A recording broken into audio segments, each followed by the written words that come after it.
Chango is my father, and I have I really get into the religion a lot, and I studied it in Cuba. I became an initiate in Cuba, and I made Santo here in New York. Talk about your singers. Oh, good. Fellow Brito. Well, I met Fellow Brito in Cuba when he was a dancer with Jose Fajardo's orchestra.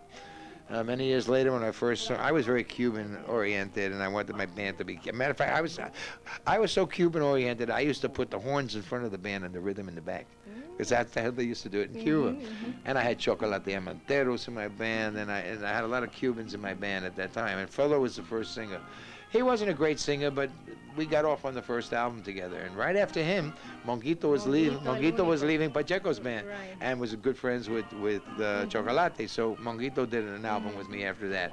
And then I discovered a little 15-year-old kid singing with my brother's band.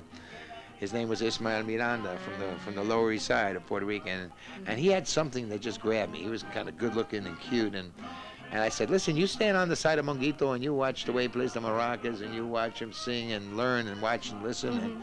And for 1 year, he just sang coro. And when he was ready, that was the Boogaloo days, so we did his first album was El Exigente, a Boogaloo album. Didn't you also have Ismael Rivera audition for you? Ismael Rivera brought me Ismael Miranda. So that's how it. What was the song that Ismael Miranda sang for when he auditioned? That's a good question. I think it was Mayari. Qué linda mujer tiene Mayari. Yeah. But he knew my repertoire pretty much from before, because he was hanging out at the dances, and he had a wonderful personality. And once his Spanish got together, because he was kind of a New Yorican kid, and his Spanish wasn't 100% perfect, but when he moved to Puerto Rico, he just really exploded. Miranda. Oh, yeah. He was born in Puerto Rico, but raised here in New York. August 24th, 1973, España at Yankee Stadium. Yes. You're doing your composition, Congo Bongo, and you create a mob hysteria. It wasn't me. Mob hysteria. It wasn't I want to know that from where you were sitting, what the heck did you see? I mean, where did you start running? Did you? Eventually, yes. Who did you run into? Johnny Pacheco? Or away from Jerry Masucci? What originally happened is we had another 6 or 7 songs to play. Yeah. And I wrote the song Congo Bongo, which was for Mongo and Barreto at the same. So we got on the stage, we started playing, and people thought that this was the last song for some reason. And then I just saw people jumping the fences and coming towards me, and then 1 or 2 jumped up on the stage and made a motion like, come on up, come on up. And everybody just started running onto the infield.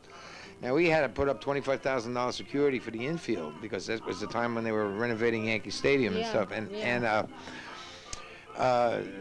Jorge Santana and I both had explosive charges. He had an explosive in his guitar, and I had an explosive in my piano. We were going to blow up the piano and blow up the guitars, with effects, and all the smoke bombs and stuff like that. And all these people started running up on the stage, and the kids were climbing the light towers, and the light towers were like swinging back and forth. And I said, oh my God. And a little girl came down off the light tower, and she was standing on my piano, and she looked at me and she said, who are you?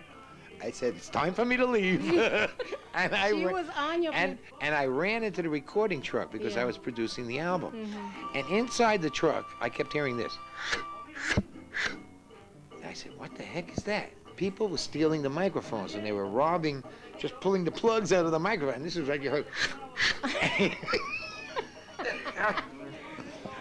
It was just unbelievable to see 40,000 people coming at you, and of course we lost the 25 grand and thing, but and then we went back in the studio a couple months later, and we did the album, what was supposed to be, what was going to happen, and then a month and a half later we went to Africa also. So those were a wild 3 months, and about 3 or 4 months before that we did Omi at Carnegie Hall, which really started concerts. There were no concerts before Omi. Omi was the first time Latin music was played in a concert hall, in an American venue.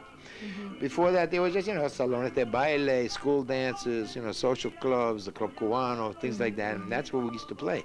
And Omi opened up Latin music to the American public, into the American theater, and by doing it in Carnegie Hall, then came the Madison Square Garden concerts and all that stuff after that. But before Omi, there were no concerts. But it was a wild night at Yankee Stadium. That was wild. It was pretty wild. It was That pretty was wild. wild. And then, of course, we worked on the movie, too, and put the film together, and it was a lot of fun. Right. Well, the next time I can hear you play is where?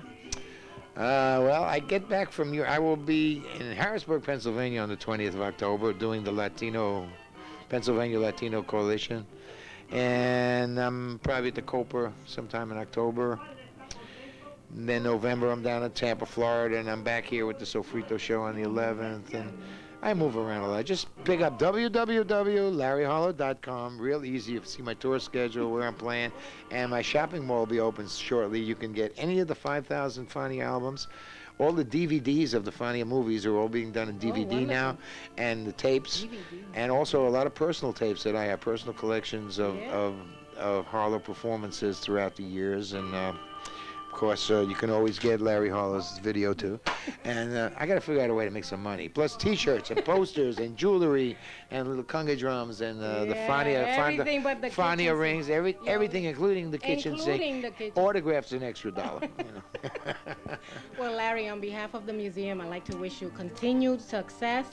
Thank you for your wonderful donation, and thank you There's for this There's going to be many, many more, and anytime you need so. me for anything or any of the guys in my band, we're there for you. And how wonderful. you know, the barrio is my second home. You know, I'm a Jewish kid from Brooklyn, but I was brought up right here in the barrio. So, sigue pa'lante con el museo, porque es muy importante para la gente, ¿sabes? Sí, muy importante. Y gracias. Adiós.